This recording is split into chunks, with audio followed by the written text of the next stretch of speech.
What's up, YouTube? Good morning. It's Sunday morning. Putting in a few hours here at Meineke Cinnaminson. Dixie Restoration Depot. This is the license plate pocket for a Gbody. It fits very well, and I'm okay with it being black. So they made some improvements to the design, which is a great thing.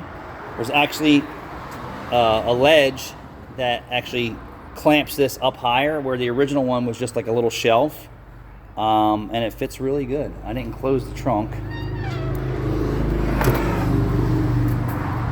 It looks good. It actually looks good with the blacked out taillight. So if you're looking for a license plate pocket, don't buy a used one. Check out Dixie Restoration Parts. All right, I'll give you the address.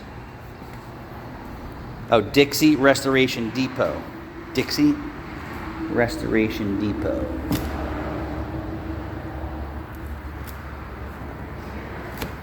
Thanks for watching, everyone.